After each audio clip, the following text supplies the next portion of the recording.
السلام علیکم ورحمۃ اللہ وبرکاتہ۔ اعوذ باللہ من الشیطان الرجیم، بسم اللہ الرحمن الرحیم۔ وَكَذَلِكَ أَوْحَيْنَا إِلَيْكَ رُوحًا مِّنْ أَمْرِنَا مَا كُنْتَ تَدْرِي مَا الْكِتَابُ وَلَا الْإِيمَانُ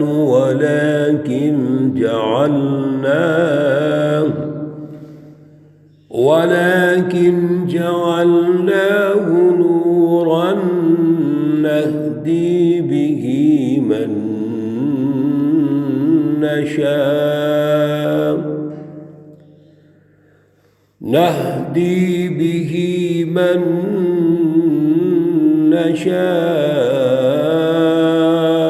من عبادنا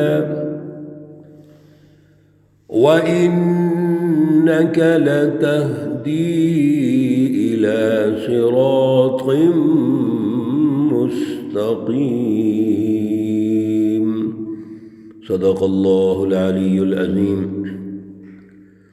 اللہم صلی علی سیدنا و مولانا محمد النبی الامی وعلی آلہ واصحابہ وبارک وسلم وصلی علیہ۔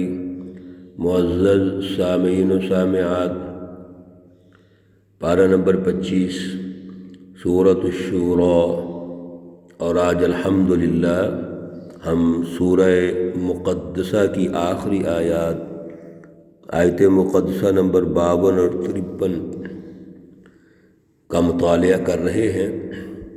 اللہ رب العزت ان کا فہم اور شعور عطا فرمائے اور عمل کی توفیق اور صلاحیت عطا فرمائے۔ گزشتہ درس میں وحی الہی کے 3 طریقے اللہ نے ارشاد فرمائے تھے۔ اللہ رب العزت اپنے برگزیدہ جو بندے ہیں، اللہ کے رسول ہیں، اللہ کے نبی ہیں، ان کے ساتھ اللہ رب العزت کیسے ہم کلام ہوتے ہیں، کیسے گفتگو ارشاد فرماتے ہیں، کیسے رہنمائی دیتے ہیں، کیسے رابطہ کرتے ہیں، کیا طریقہ کار رہا ہے، یہ 3 طریقے اللہ نے ارشاد فرما دیے، اور ان تینوں طریقوں کے ذریعے سے اللہ پوری انسانیت کو رہنمائی دیتے ہیں۔ وحی کا جو بنیادی ہدف ہے، اللہ رب العزت کے ساتھ رابطے کا، انبیاء علیہ السلام کا جو بنیادی ہدف ہے وہ اللہ سے رہنمائی لینا ہے۔ وہ سچی رہنمائی لے کر انسانیت کے لیے ایک اعلیٰ سسٹم قائم کرنا ہے، سیاسی نظام قائم کرنا ہے، معاشی نظام قائم کرنا ہے، سماجی نظام قائم کرنا ہے، ایک بہترین معاشرہ تشکیل دینا ہے، اور یہ تبھی ممکن ہوگا جب اللہ سے رہنمائی لے کر اس کے لیے جد و جہد کی جائے۔ اس لیے آج کے درس میں پھر اللہ ارشاد فرماتے ہیں وَكَذَلِكَ أَوْحَيْنَا إِلَيْكَ رُوحًا مِّنْ أَمْرِنَا۔ پیچھے جو وحی کے طریقے بتائے اس میں سے پھر اللہ کہتے ہیں کہ اسی طرح ہم نے بھیجا آپ کی طرف روح الامین کو، کیا لے کر؟ ہمارے حکم لے کر، اللہ کا حکم لے کر۔ امر کا معنی پیچھے بھی عرض کیا تھا، اس میں اتھارٹی ہوتی ہے، اللہ کا حکم ہوتا ہے۔ اسی لیے جب اللہ کے حکم کو غالب کریں گے تو اسی کو سیاسی نظام کہتے ہیں۔ اللہ کی ایک فلسفہ توحید ہے جو کہ ایک اعلیٰ نظریہ اور ایمان ہے، اور دوسرا اللہ کی اس امر کی اتھارٹی ہے، اس کی ریٹ قائم کرنی ہے، جس کو سیاسی نظام کی تشکیل کہا جاتا ہے۔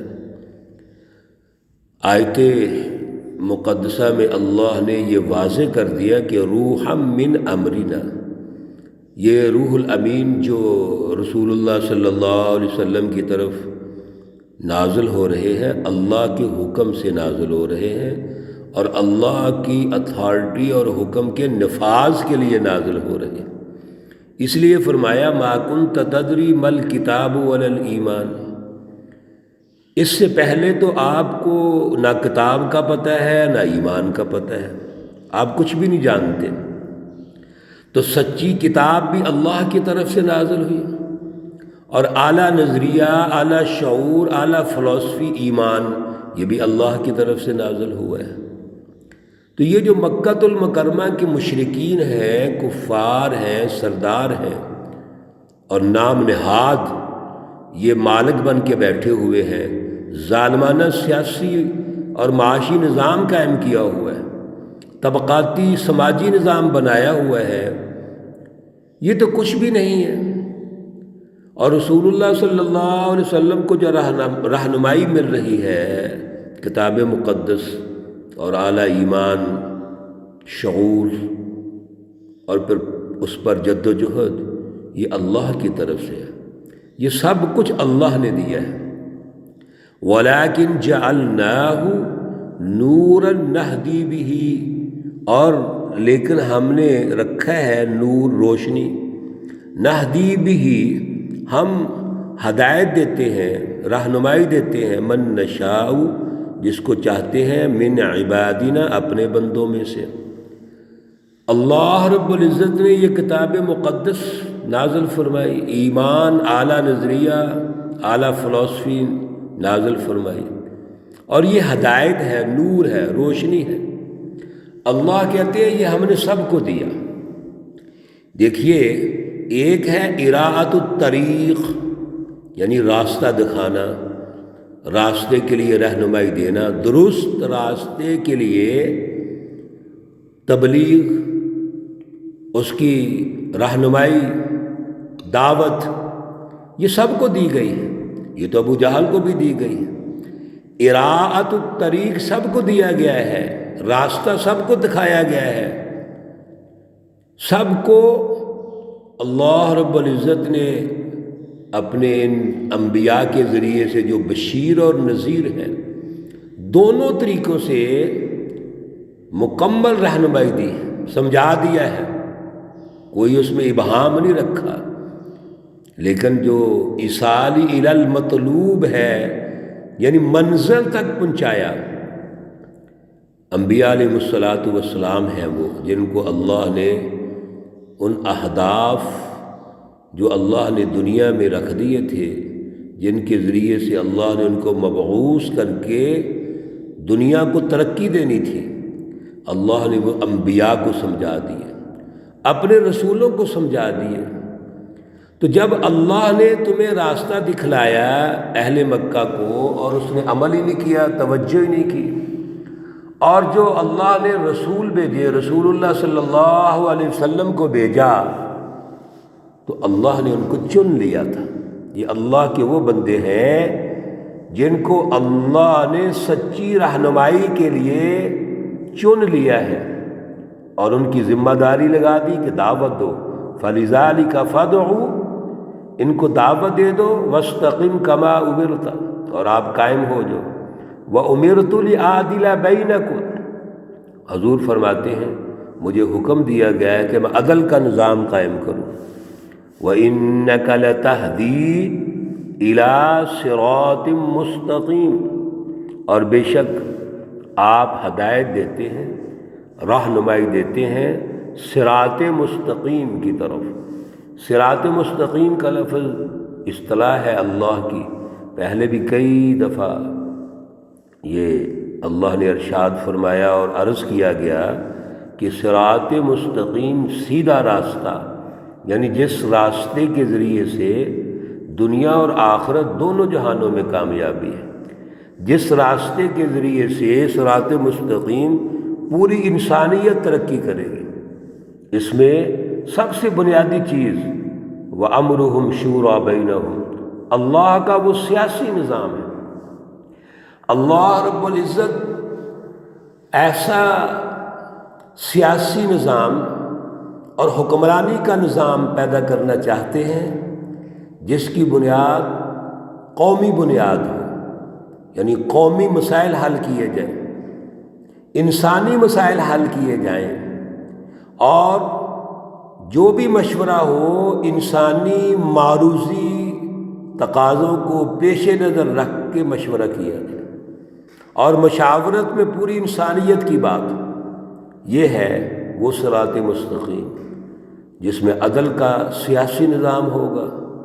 اس سورہ مقدسہ کا بنیادی ہدف یہ تھا، اور عدل کا معاشی نظام اگلی صورت میں آ رہا ہے، مستقل اللہ ارشاد فرمائے گا۔ اور ان دونوں کے نتیجوں میں، یعنی جو اللہ کا عدل کا سیاسی نظام ہوگا اور پھر اللہ کا عدل کا معاشی نظام ہوگا، یہ صراط مستقیم ہے۔ اس کے نتیجے میں جو معاشرہ تشکیل پائے گا وہ عدل کا معاشرہ ہوگا، وہ امن و امان، خوشحالی اور اخوت کا معاشرہ ہوگا۔ آخری آیت مقدسہ میں اللہ رب العزت نے اس صراط مستقیم کی نسبت اپنے ساتھ کر لی۔ صراط اللہ الذی، یہ راستہ جو صراط مستقیم پچھلی آیت میں ہم نے سمجھا ہے، یہ اللہ کا راستہ ہے۔ کون اللہ؟ لہ ما فی السماوات وما فی الارض، جس کے لیے سب کچھ ہے آسمانوں اور زمینوں میں۔ اور پیچھے بھی ہم نے آیت مقدسہ نمبر 49 میں پڑھا للہ ملک السماوات والارض۔ اور اگر آپ سورہ مقدسہ کا آغاز دیکھیں گے تو وہاں پر بھی اللہ نے آیت مقدسہ نمبر 4 میں فرمایا تھا لہ ما فی السماوات وما فی الارض وہو العلی العظیم۔ میرے عزیزو، اللہ بار بار یہ بات سمجھاتے ہیں، اور مشرکین اور کفار اور منافقین اسی طرح بار بار اعتراض کرتے ہیں۔ یہی تو مقابلہ ہے اصل کے اندر، کہ اس کائنات کے مالک، خالق، آسمان اور زمین اور جو کچھ اس کے اندر ہے، اس کے مالک اللہ ہے، خالق اللہ ہے، وہی سب کچھ اسی کے لیے لہو ما فی السماوات۔ اور یہ ظالم کفار، مشرکین، منافقین اور ظالم طبقات کیا کہتے ہیں؟ یہ اپنا سرداری قائم کرتے ہیں، حکمرانی قائم کرتے ہیں، اور انسانی اور قومی اختیارات کو ناجائز استعمال کرتے ہیں۔ جن اختیارات کے ذریعے سے انسانیت کو ترقی دینی تھی، عدل کا نظام قائم کرنا تھا، انسانی مسائل حل کرنے تھے، انسانوں میں طبقاتی نظام ختم کرنے تھے، وہ طبقاتی نظام پیدا کرتے ہیں۔ ان فرعون علا فی الارض وجعل اہلها شیعا۔ فرعون اور فرعونی نظام، جب ظلم کا نظام غالب ہوتا ہے تو لوگوں میں طبقات پیدا ہو جاتے ہیں، بدامنی پیدا ہو جاتی ہے، معاشی بدحالی پیدا ہو جاتی ہے۔ کیوں؟ اختیارات کے سیاہ و سفید کے مالک یہ ظالم لوگ بن جاتے ہیں اور ناجائز اختیارات استعمال کرتے ہیں، جبکہ یہ ظلم کا راستہ ہے۔ عدل کا راستہ صراط اللہ الذی، یہ اللہ کا راستہ ہے کہ عدل کا نظام قائم کر کے آپ پوری انسانیت کو ترقی دیں، بلا لحاظ رنگ و نسل، مذہب، خطہ، پوری انسانیت کو ترقی ملنی چاہیے۔ یہ ہے اللہ کا راستہ، یہ ہے صراط مستقیم۔ الا، خبردار، آخری آیت سنیے، اللہ کہتے ہیں الی اللہ، خبردار اللہ کی طرف تصیر الامور، تمام امور اللہ کی طرف لوٹ کر جائیں گے۔ یہ جتنا ظالمانہ نظام قائم کیا ہے انہوں نے، اور ظلم کا نظام قائم کر کے ظلم کی اتھارٹی قائم کی، اللہ کا مقابلہ کیا، یہ اللہ کی طرف لوٹ کے جائیں گے، اللہ خود فیصلے کر لیں گے۔ میرے عزیزو، اس سورہ مقدسہ میں اللہ نے جو ہمیں رہنمائی ارشاد فرمائی ہے، اللہ اس کو سمجھنے کی، اس پر عمل کرنے کی توفیق عطا فرمائے۔ اللہ رب العزت تمام بیماروں کو شفائے کاملہ عاجلہ مستمرہ عطا فرمائے۔ اللہ رب العزت تمام مرحومین و مرحومات کو جنت الفردوس میں اعلیٰ مقام عطا فرمائے۔ ربنا تقبل منا انك انت السمیع العلیم وتب علینا انك انت التواب الرحیم، وصلی اللہ تعالی علی النبی الأمی محمد وعلى آلہ واصحابہ اجمعین برحمتک یا ارحم الراحمین۔ السلام علیکم ورحمۃ اللہ وبرکاتہ۔